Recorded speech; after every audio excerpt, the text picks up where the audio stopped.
कुछ लोग जिंदगी से नहीं हारते, वो बस बोलना बंद कर देते हैं। और जब कोई इंसान चुप हो जाए ना, तो समझ लेना उसके अंदर बहुत कुछ टूटा होता है। ये कहानी ऐसे ही एक आदमी की है, जो रोज एक स्टेशन पर आता था, पर कभी कहीं जाता नहीं था। हर शाम ठीक 6:10 पर वो आदमी स्टेशन के उसी बेंच पर आकर बैठता। ना मोबाइल, ना अखबार, ना किसी से बात, बस सामने आती जाती ट्रेनों को देखता रहता। लोग उसे देखकर कहते कोई पागल होगा, पर सच्चाई ये थी, वो टूटा हुआ था, पागल नहीं। उसका नाम रघु था, उम्र करीब 45 साल। रघु कभी एक स्कूल में मास्टर हुआ करता था, बच्चों को बड़े प्यार से पढ़ाता। घर में एक पत्नी सीमा और एक छोटा बेटा आरव। पर जिंदगी ने उससे वो सब छीन दिया जो उसे अपना लगता था। एक एक्सीडेंट, एक रात, और सब खत्म। सीमा चली गई, आरव भी। उस दिन के बाद रघु ने रोना छोड़ दिया। लोग पूछते थे, तू रोज स्टेशन क्यों आता है?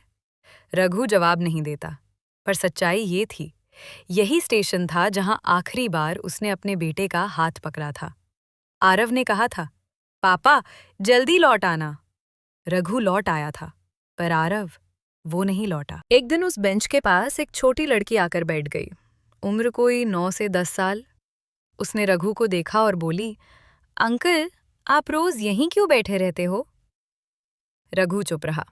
लड़की फिर बोली, आप ट्रेन में क्यों नहीं बैठते? रघु ने पहली बार किसी से बात की, धीरे से बोला, क्योंकि मुझे कहीं जाना नहीं है। लड़की थोड़ी देर चुप रही, फिर बोली, मेरे पापा कहते हैं कि जो लोग रुक जाते हैं वो दूसरों के लिए रास्ता बनाते हैं।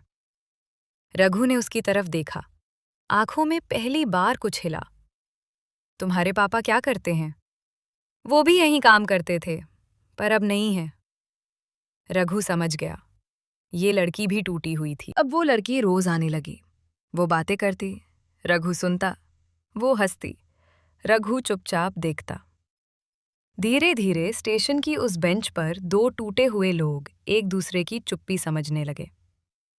एक दिन लड़की नहीं आई, अगले दिन भी नहीं।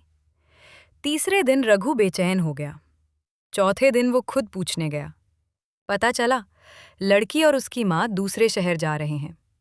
जाते जाते लड़की रघु से मिली, बोली, अंकल, आप अब क्या करोगे? रघु ने पहली बार मुस्कुराने की कोशिश की। पता नहीं। लड़की ने उसका हाथ पकड़ा। मेरे पापा कहते थे कि दर्द तब तक रहता है जब तक हम उसे पकड़े रहते। उस दिन जब ट्रेन आई, रघु पहली बार खड़ा हुआ। दरवाजा खुला, लोग चढ़ रहे थे। रघु ने स्टेशन को देखा, बेंच को देखा और आसमान को देखा। उसे लगा आरव कहीं मुस्कुरा रहा है। रघु ट्रेन में चढ़ गया, लोगों के बीच खड़ा, पर पहली बार अकेला नहीं था। उसे लगा वो अपने बेटे को धोखा नहीं दे रहा, वो बस जिंदा रहने की कोशिश कर रहा है। ट्रेन चल पड़ी, स्टेशन पीछे छूट गया, पर रघु के अंदर कुछ आगे बढ़ गया था। क्योंकि कभी कभी जिंदगी आगे तब बढ़ती है जब हम रुकना छोड़ देते हैं।